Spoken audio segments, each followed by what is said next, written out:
करेंगे श्रीमद् भागवतम के अंतर्गत चतुर्थ स्कंद 30वां अध्याय और 29 नंबर श्लोक से आज हम प्रारंभ करने जा रहे हैं।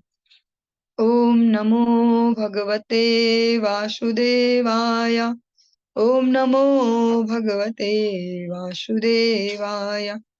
ओम नमो भगवते वासुदेवाय।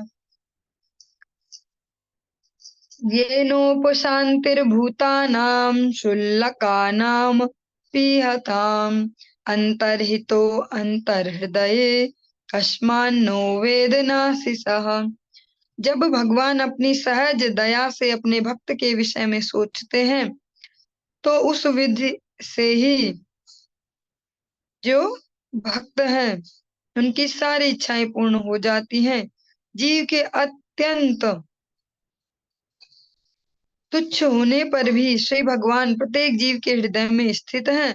श्री भगवान जीव के संबंध में प्रत्येक बात, यहाँ तक कि उसकी समस्त इच्छाओं को भी जानते रहते हैं। यद्यपि हम अत्यंत तुच्छ जीव हैं, फिर भी श्री भगवान हमारी इच्छाओं को क्यों नहीं जानेंगे। भगवान सर्व समर्थ हैं और प्रत्येक जीवों के हृदय में स्थित होने के कारण सबके मन की सारी भावनाएं जानते हैं। असावेव वरो अस्माकं ईप्सितो जगतः पते प्रसन्नो भगवान येषाम अपवर्ग गुरुर्गतिः। हे जगत के स्वामी, आप भक्ति योग के विज्ञान के वास्तविक शिक्षक हैं। हमें संतोष है कि हमारे जीवन के परम लक्ष्य आप हैं और हम प्रार्थना करते हैं कि आप हम पर प्रसन्न हो। यही हमारा अभीष्ट वर है। हम आपकी पूर्ण प्रसन्नता के अतिरिक्त और कुछ भी कामना नहीं करते। जो प्रचेता गण है वे भगवान से प्रार्थना करते हैं कि हमें बहुत इस बात की खुशी है कि हमारे जीवन का लक्ष्य आप हैं।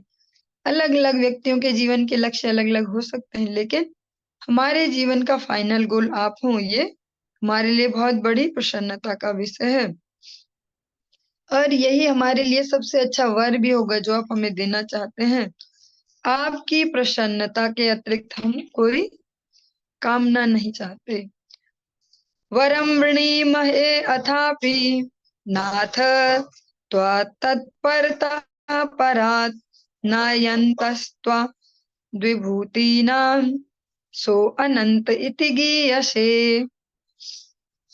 अतः हे स्वामी, हम आपसे वर देने हेतु प्रार्थना करेंगे, क्योंकि आप समस्त दिव्य प्रकृति से परे हैं और आपके ऐश्वर्यों का कोई अंत नहीं है। अतः आप अनंत नाम से विख्यात हैं।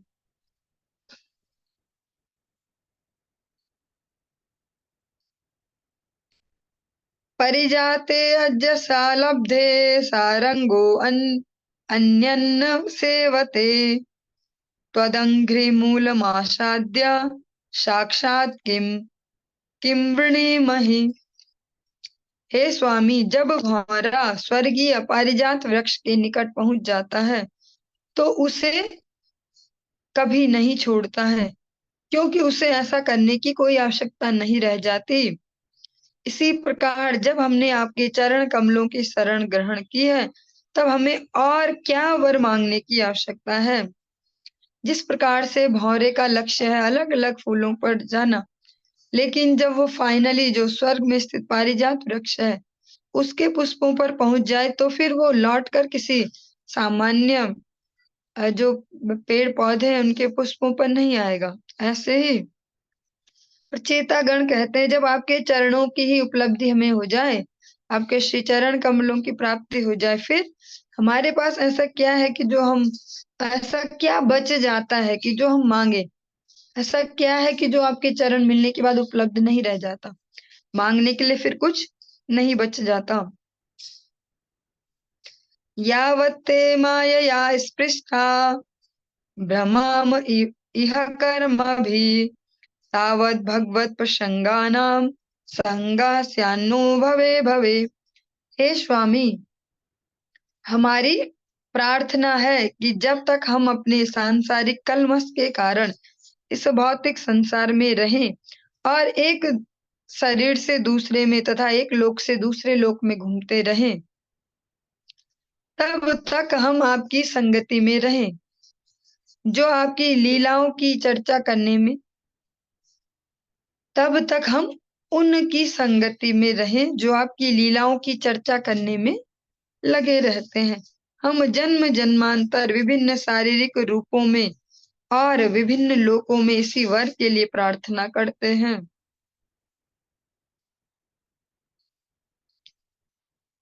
एकमात्र जो प्रार्थना है, जो इच्छा है, वो क्या है?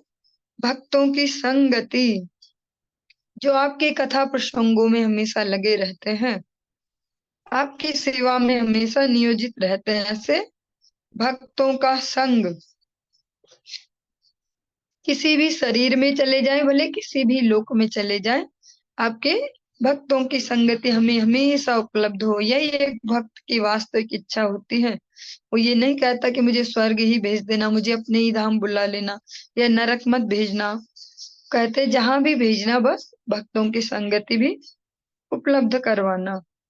तुल्याम लवे नापि न स्वर्गम न पुनर्भवम भगवत संग संगस्या मर्त्यानाम किमुताशिषः। शुद्ध भक्त की एक क्षण की भी संगति के सामने स्वर्ग लोक जाने अथवा पूर्ण मोक्ष पाकर ब्रह्म तेज में मिलने की कोई तुलना नहीं की जा सकती। शरीर को त्याग कर मरने वाले जीवों के लिए सर्वश्रेष्ठ वर तो शुद्ध भक्तों की संगति है।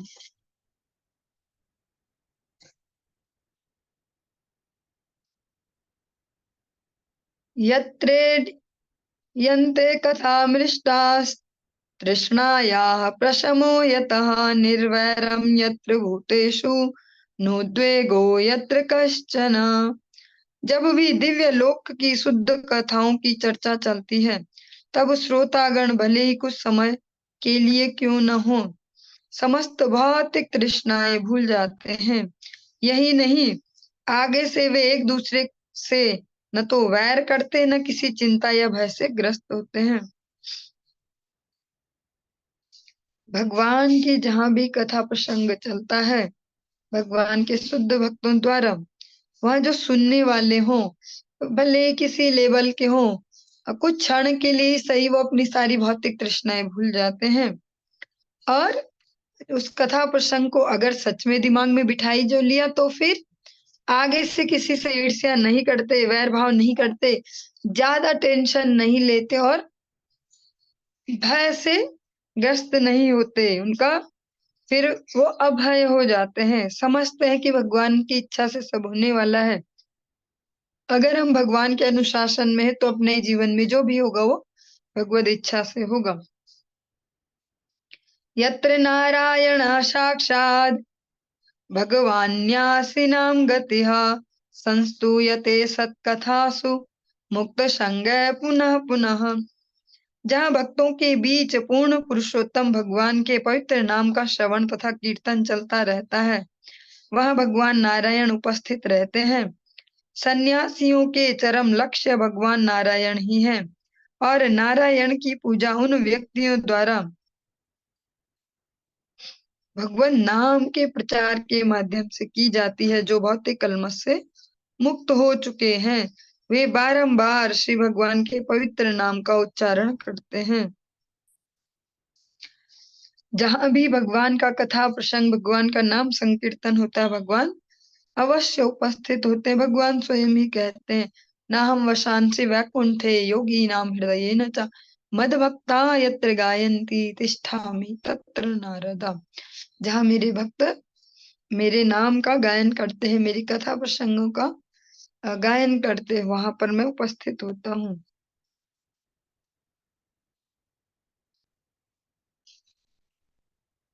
तेषां विचरतां पदभ्यां तीर्थानां पावनेच्छया भीतस्य किं न रोचेत तावकानां समागमः।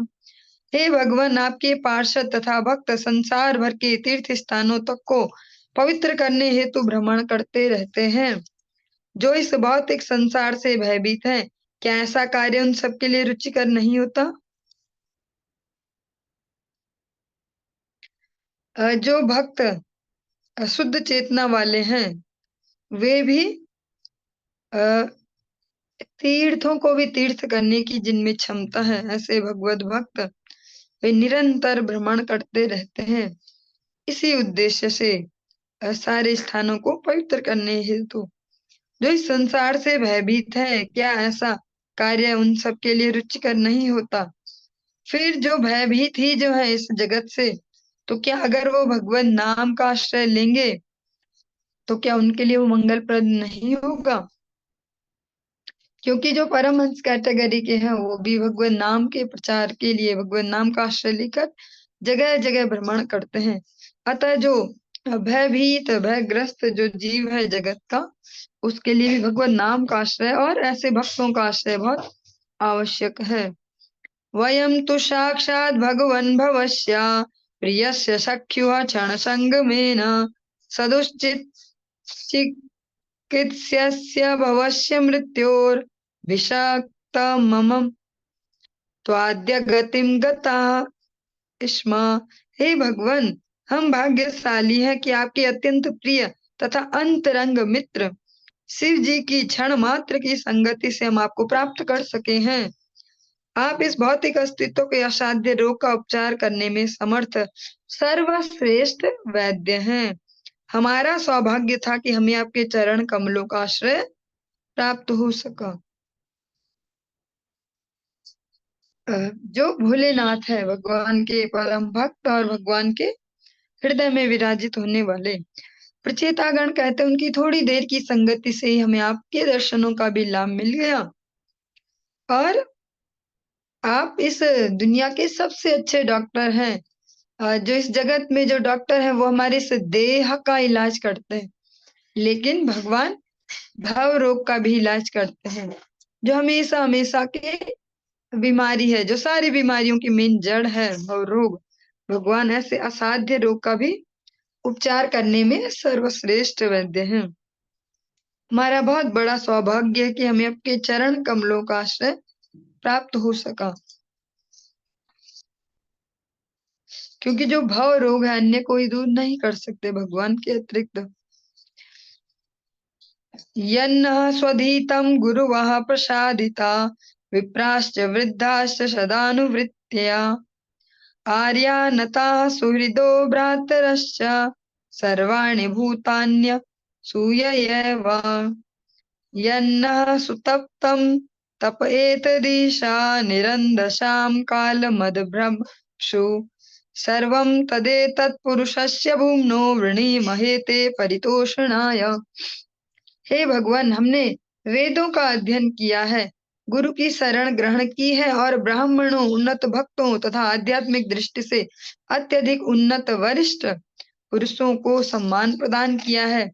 हमने अपने किसी भी भाई मित्र व अन्य किसी से ईर्ष्या नहीं की। हमने जल के भीतर रहकर कठिन तपस्या भी की है और बहुत लंबे समय तक भोजन भी ग्रहण नहीं किया है। हमारी ये सारी आध्यात्मिक संपदाएं आपको प्रसन्न करने हेतु सादर समर्पित हैं। हम आपसे केवल यही वर मांगते हैं, अन्य कुछ भी नहीं। वो अपनी सारी क्वालिटीज भी गिना रहे हैं, लेकिन कोई अहंकार वश नहीं, भगवान को दीनता वश उसे समर्पित करते हैं कि देखो हमारे पास ये जमा हो गया धन, कि हमने वेदों का अध्ययन भी किया है, गुरु ग्रहण भी किया है, गुरु की शरणागति भी ली है, ब्राह्मण, उन्नत भक्त और जो भी आध्यात्मिक रूप से श्रेष्ठ हैं, ऐसे भक्तों को सम्मान भी दिया है। किसी से भी, चाहे वो मेरे भाई हो या हमारे जगत में ही कोई क्यों न हो, किसी से भी ईर्ष्या भी नहीं की, तपस्या भी की, बहुत समय तक निराहार भी रहे। ये जो सारी सारी क्वालिटीज हैं, ये हम आपको समर्पित करते हैं। इन सब का लक्ष्य एकमात्र आपकी प्रसन्नता, अन्य कुछ नहीं। इन सब का लक्ष्य ये नहीं है कि बहुत पावरफुल होकर इस जगत पर शासन करें। हम केवल आपकी प्रसन्नता ही वर में चाहते हैं, अन्य कुछ भी नहीं। मनुः स्वयं भूर्भगवान् भवश्च यन्ये तपो ज्ञान विशुद्ध सत्त्वाः अदृष्टपारा अपि यन्महिन्नः स्तुवत्यथो त्वात् त्वात्मसमं गृणीमः।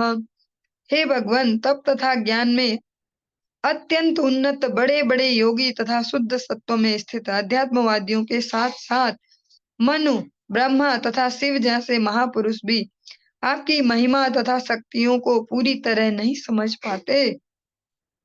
फिर भी वे यथाशक्ति आपकी प्रार्थना करते हैं। उसी प्रकार यद्यपि हम इन महापुरुषों से काफी शुद्र हैं, इनसे बहुत छोटे क्षुद्र हैं, फिर भी हम अपने सामर्थ्य के अनुसार प्रार्थना कर रहे हैं। ये कह रहे हैं जो बड़े बड़े योगी हैं, शुद्ध भक्त हैं, ज्ञानी हैं, ये भी बहुत अच्छे से आपकी महिमा को एक्सप्लेन नहीं कर पाते। ये भी कहते हैं कि हम पूरा नहीं समझते। तो फिर हम ही जो कैसे समर्थ हो पाएंगे, क्योंकि हम तो इनसे बहुत ही छोटे हैं, बहुत ही लघु हैं। फिर भी जितनी भी हमारी बुद्धि विवेक सामर्थ्य है, उसके हिसाब से हम आपकी प्रार्थना कर रहे हैं। नमः समाय शुद्धाय पुरुषाय पराय च वासुदेवाय सत्वाय तुभ्यं भगवते नमः। हे भगवान, आपके न तो शत्रु है न मित्र, अतः आप सबके लिए समान है। आप पाप कर्मों के द्वारा कलुषित नहीं होते और आपका दिव्य रूप सदैव भौतिक सृष्टि से परे है। आप पूर्ण पुरुषोत्तम भगवान है, क्योंकि आप सर्वव्यापी हैं। अतः वासुदेव कहलाते, हम आपको सादर नमस्कार करते हैं। मैत्रेया उवाच इति प्रचेतोभिरभिष्टुतो हरि प्रीतस्थेत्याह शरण्यवत्सलः अनिच्छतां यानमतृप्त चक्षुषां ययो स्वधामान अपवर्ग वीर्यः। श्री मैत्रेय मुनि ने आगे कहा, हे विदुर, इस प्रकार प्रचेताओं द्वारा संबोधित तथा पूजित होकर शरणागतों के रक्षक पूर्ण पुरुषोत्तम भगवान ने कहा, तुमने जो कुछ मांगा है वह पूरा हो। तत्पश्चात कभी न पराजित होने वाले श्री भगवान ने विदा ली। प्रचेतागण उनसे विलग नहीं होना चाह रहे थे, क्योंकि उन्होंने जी भरकर उन्हें देखा भी नहीं था। अथ निर्याय सलिलात् प्रचेतसा उदन्वतः वीक्ष्या कुप्यन्द्रुमश्छन्नां गां गां रोद्धुमि वोच्छ्रितः। तत्पश्चात सभी प्रचेता समुद्र के जल से बाहर निकल आए। तब उन्होंने देखा कि पृथ्वी पर सारे वृक्ष बढ़कर काफी ऊंचे हो चुके हैं, मानो वे स्वर्ग के मार्ग को रोकना चाहते हों। इन वृक्षों ने सारे पृथ्वी को आच्छादित कर रखा था। उस समय प्रचेता अत्यंत कुपित हुए।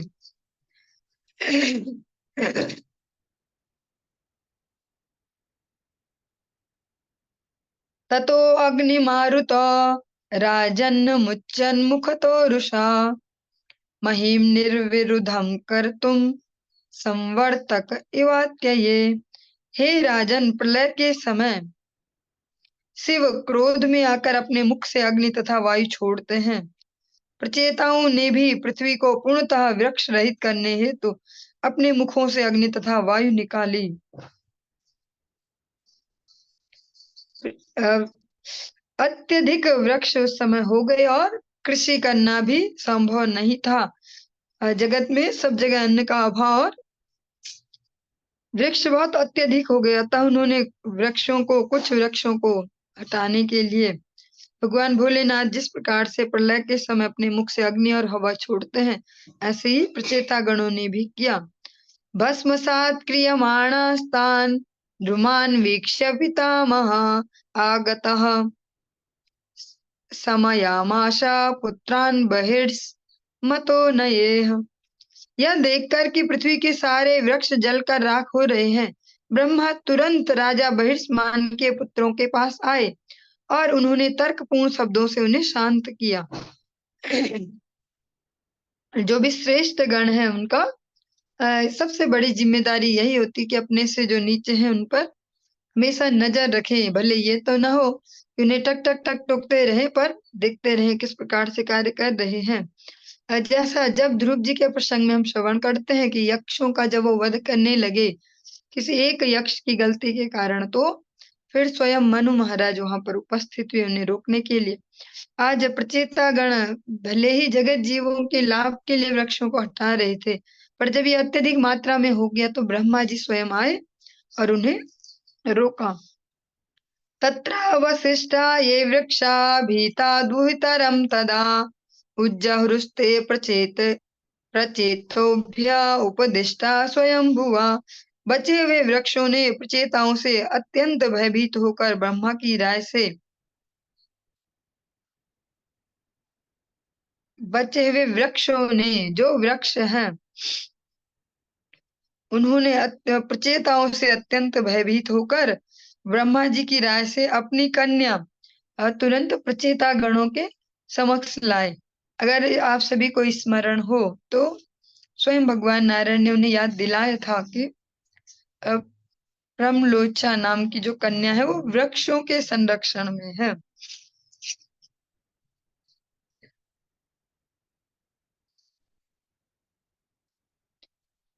ते च ब्रह्मण आदेशान् मारिषामुपये मिरे यस्यां महद्वज्ञाना दज्जन्य जनयो निजः। ब्रह्मा के आदेश से समस्त प्रचेताओं ने उस कन्या को अपनी पत्नी के रूप में स्वीकार कर लिया।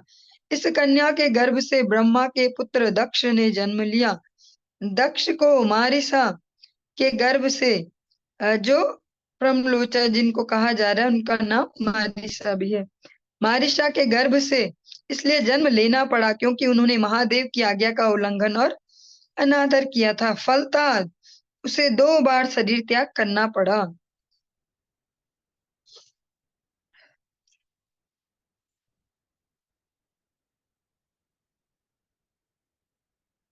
चाक्षुषे त्वन्तरे प्राप्ते प्राक्सर्गे कालविद्रुते यः ससर्ज प्रजा इष्टाः स दक्षो दैवचोदितः।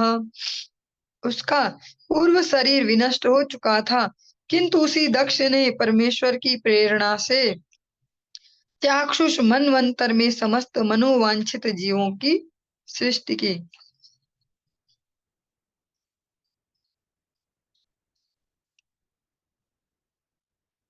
यो जायमानः सर्वेषां तेजस्तेजस्विनां रुचा स्वयोपादत्त दाक्ष्याच्च कर्मणां दक्षमब्रुवन् तं प्रजा सर्ग रक्षाया मनादिरभिषिच्य च युयोज युयुजिन् अन्यांश सवै सर्व प्रजापतीन्। जन्म लेने के बाद अपनी अद्वितीय शारीरिक कांति के कारण दक्ष ने अन्य सभी की सबकी शारीरिक कांति को ढक दिया। चूंकि वह सकाम कर्म करने में अत्यंत पटु था, परफेक्ट, तो इसलिए उनका नाम दक्ष पड़ा, सकाम कर्मों को में परफेक्ट होने के कारण। इसीलिए ब्रह्मा ने उसे जीवों को उत्पन्न करने तथा उनके पालन के कार्य में लगा दिया। समय आने पर दक्ष ने अन्य प्रजापतियों को भी उत्पत्ति तथा पालन के कार्य में नियुक्त कर दिया।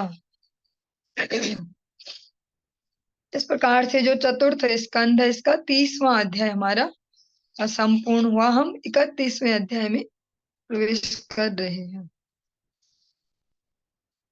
मैत्रेया उवाच तत् उत्पन्न विज्ञान आश्वधोक्षज भाषितम् स्मरन्त आत्मजे भार्यां विसृज्य प्राव्रजन गृहात्। महान संत श्री मैत्रेय मुनि ने आगे कहा, तत्पश्चात प्रचेता हजारों वर्षों तक घर में रहे और आध्यात्मिक चेतना में पूर्ण ज्ञान विकसित किया। अंत में उन्हें पूर्ण पुरुषोत्तम भगवान के आशीर्वादों की याद आई और वे अपनी पत्नी को अपने सुयोग्य पुत्र के जिम्मे छोड़कर घर से निकल पड़े।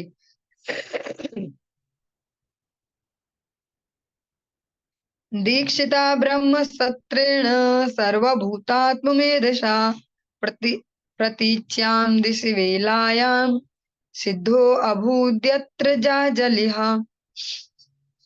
प्रचेता गण पश्चिम दिशा में समुद्र तट की ओर गए, जहां महान मुक्तात्मा जाजली ऋषि निवास कर रहे थे।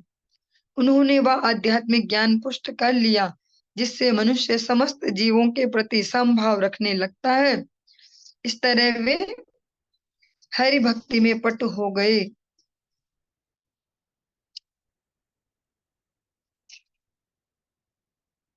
तान् निर्जित प्राण मनोवचो दृशो जितासनान शांत समान विग्रहान परे अमले ब्रह्मणि योजितात्मनः सुरासुरेड्यो ददृशेष्म नारदा।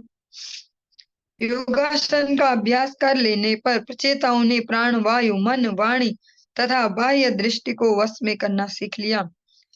इस तरह प्राणायाम विधि से वे भौतिक आसक्ति से पूर्ण रूप से मुक्त हो गए। सीधे बैठकर वे पर ब्रह्म में अपने मन को केंद्रित कर सके। जब वे यह प्राणायाम कर रहे थे तो देवताओं तथा असुरों दोनों द्वारा पूजित श्री नारद मुनि उन्हें मिलने आए।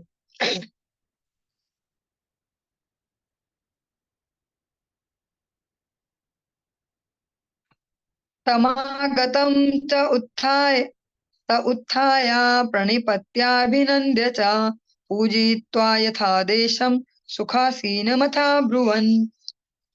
प्रचेताओं ने ज्यों ही देखा कि श्री नारद मुनि आए हुए हैं, वे तुरंत अपने आसनों से खड़े हो गए, यथा अपेक्षित तुरंत उन्हें नमस्कार किया तथा उनका पूजन करने लगे।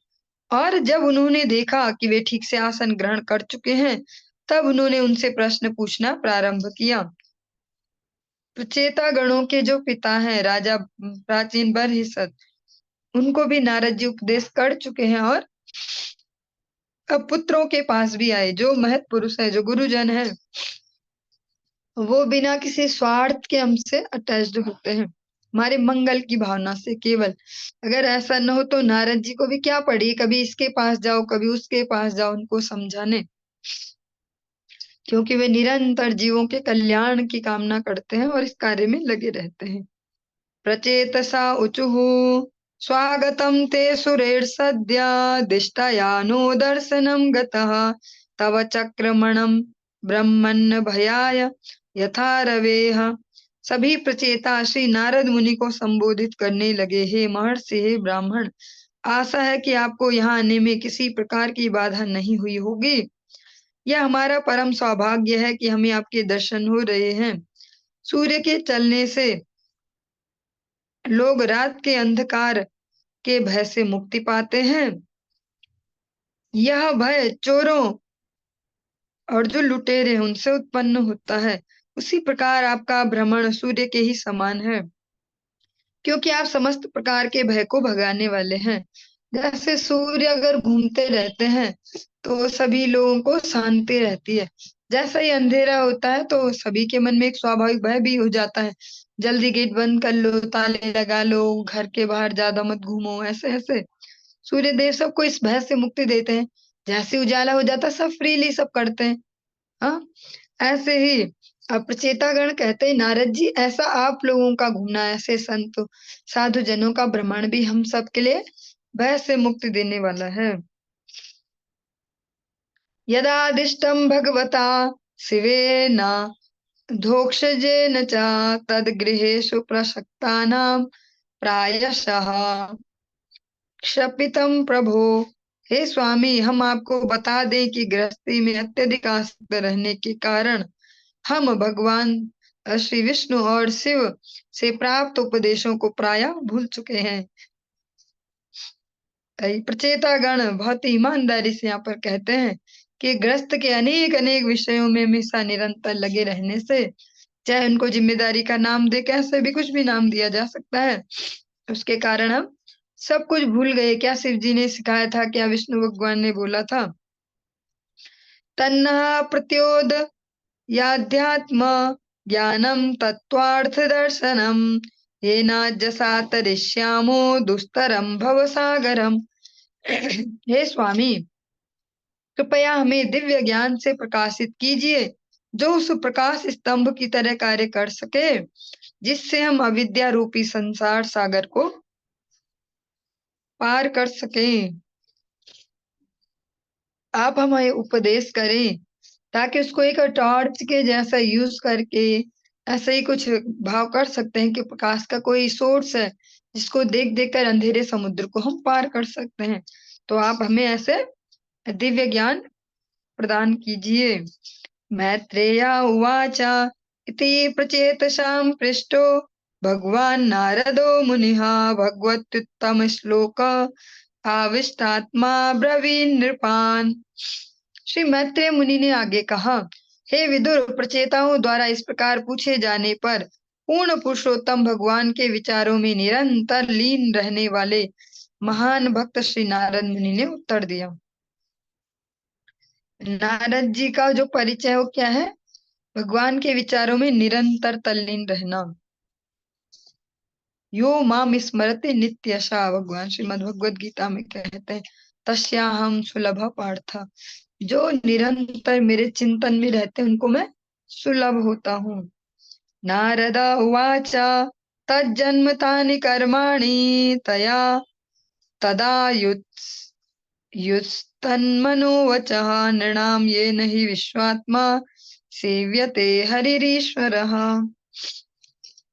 श्री नारद मुनि ने कहा, जब कोई जीवात्मा परम नियंता श्री भगवान की भक्ति करने हेतु जन्म लेता है तो उसका जन्म, उसके सारे सकाम कर्म, उसकी आयु, उसका मन तथा उसकी वाणी सभी यथार्थ में पूर्ण हो जाते हैं।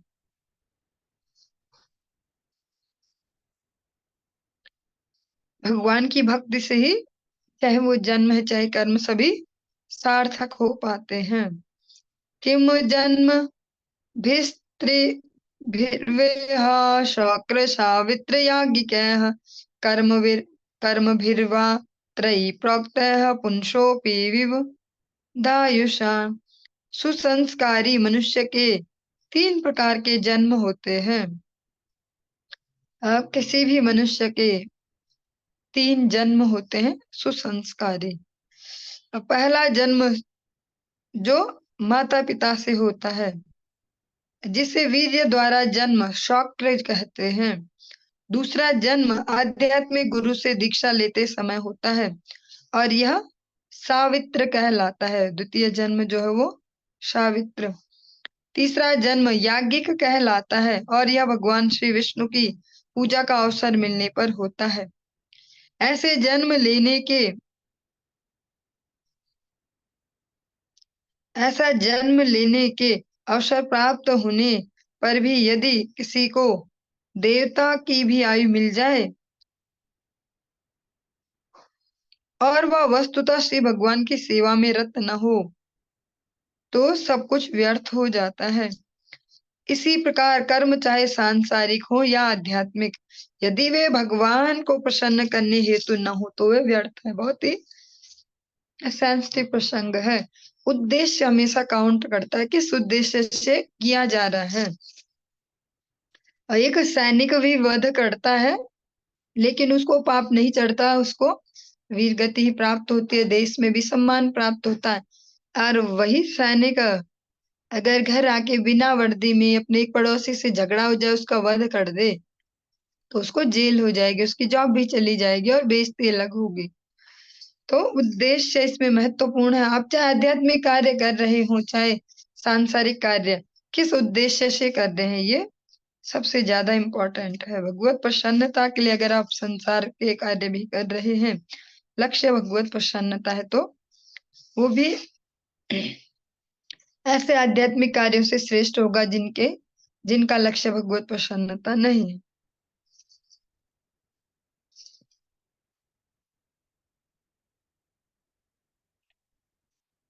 श्रुतेन तपसा वा किं वचोभिश्चित्तवृत्तिभिः बुद्धिया वा किं निपुणया बलेनेन्द्रिय राधसा।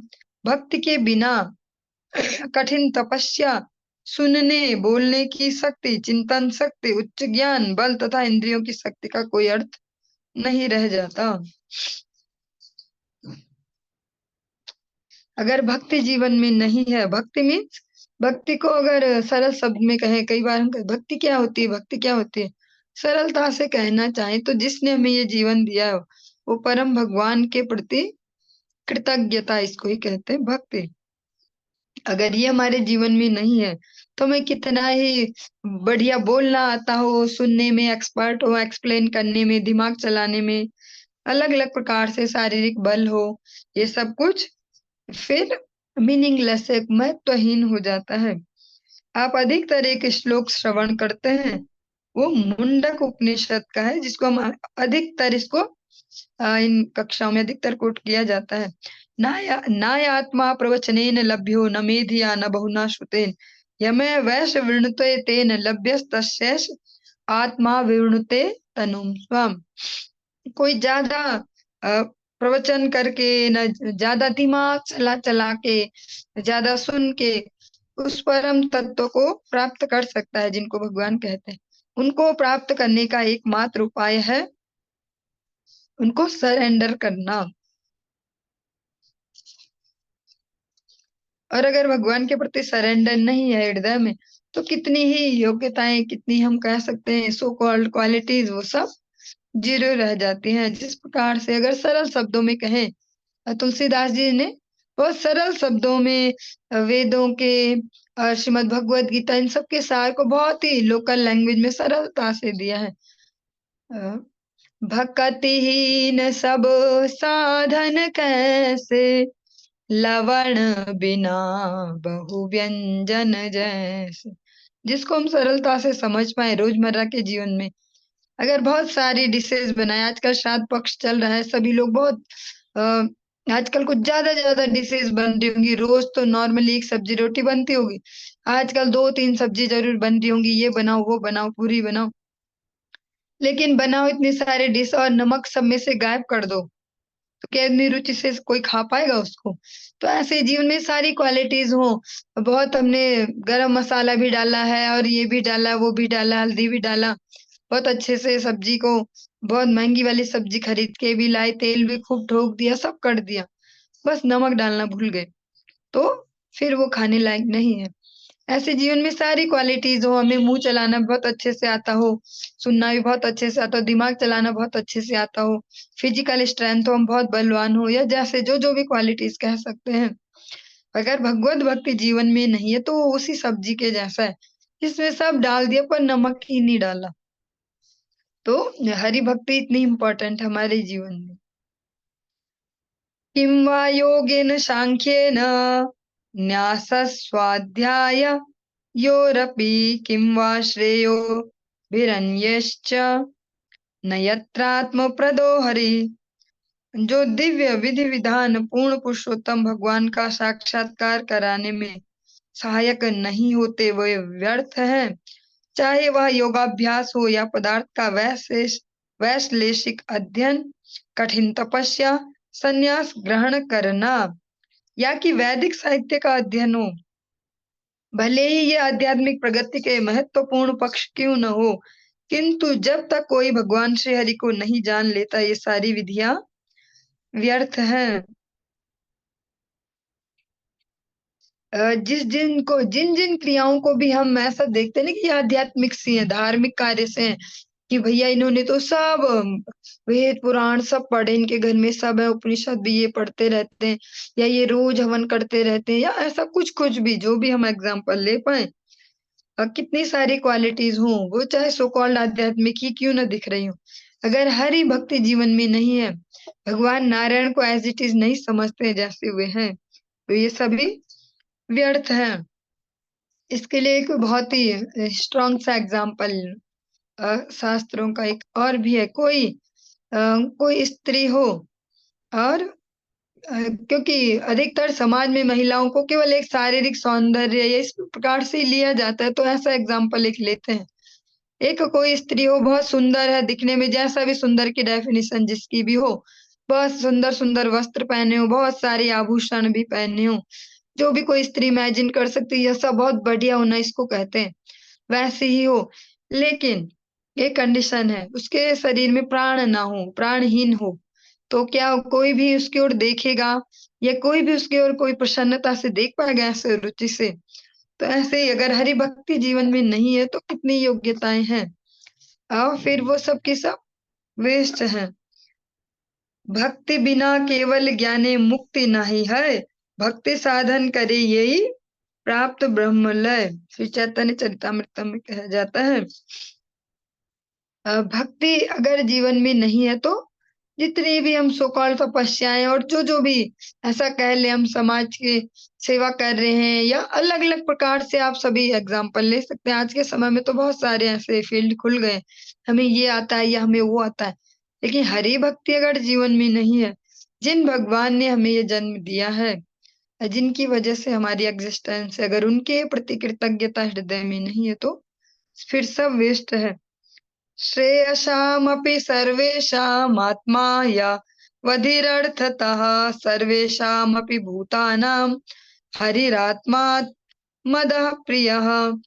यथार्थ रूप में पूर्ण पुरुषोत्तम भगवान ही समस्त आत्म साक्षात्कार के मूल स्रोत हैं। फलतः समस्त शुभ कार्यों, कर्म, ज्ञान, योग तथा भक्ति के लक्ष्य श्री भगवान हैं। ये जितने भी प्रकार के मार्ग हैं, इन सब का मेन लक्ष्य है परम भगवान की प्रसन्नता, भगवान तक पहुंचना।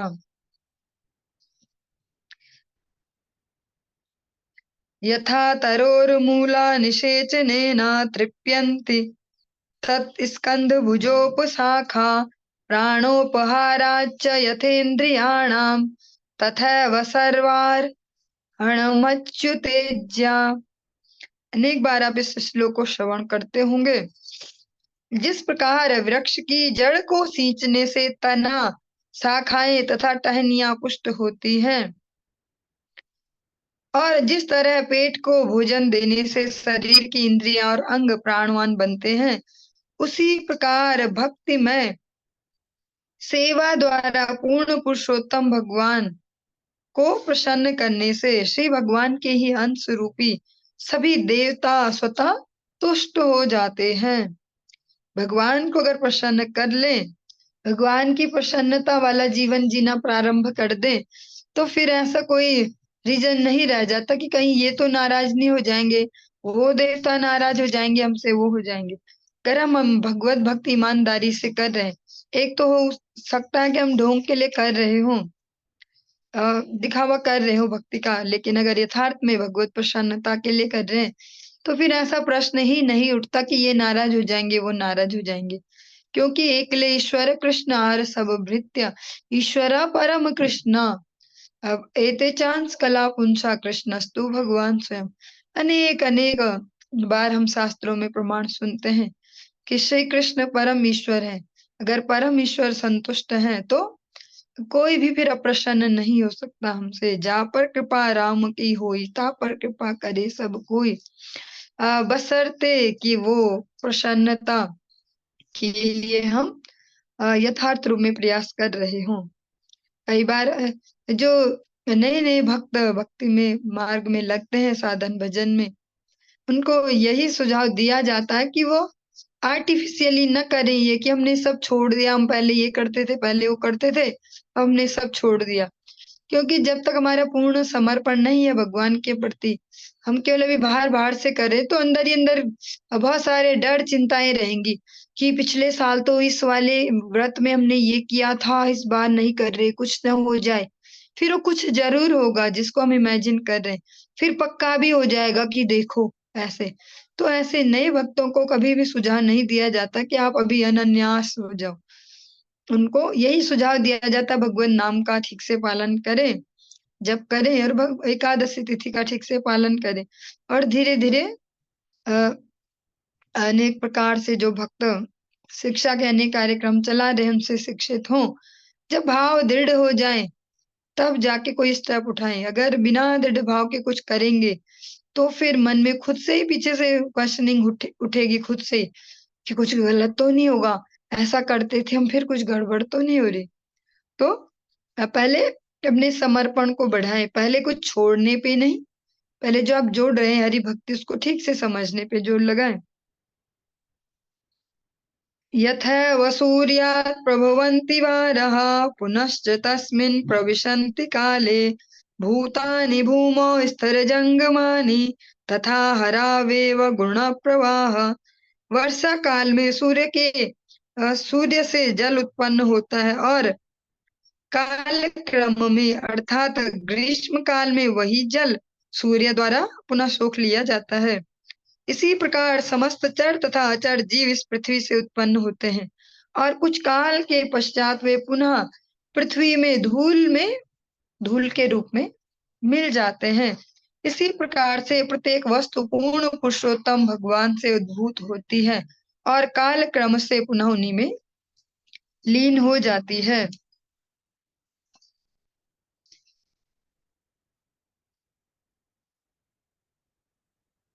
एतत् पदं जग तज्जगदात्मनः परं सकृद्विभातं सुवितुर्यथा प्रभा यथा सवो जाग्रति सुप्तशक्तयो द्रव्या क्रिया ज्ञान भिदा भ्रमात्ययः। जिस प्रकार सूर्य प्रकाश सूर्य से अभिन्न है उसी प्रकार यह दृश्य जगत भी पूर्ण पुरुषोत्तम भगवान से अभिन्न है। अतः श्री भगवान इस भौतिक सृष्टि के भीतर सर्वत्र व्याप्त हैं। जब इंद्रियां सक्रिय रहती हैं तो वे शरीर के अंग स्वरूप प्रतीत होती हैं, किंतु जब शरीर सोया रहता है तो सारी क्रियाएं अव्यक्त होती हैं। इसी प्रकार सारा दृश्य जगत भिन्न प्रतीत होने पर भी परम पुरुष से अभिन्न है। हरि बोल। चलिए आज के इस प्रसंग को हम यहीं पर ही विराम देंगे, कल कंटिन्यू करेंगे। हरे कृष्ण।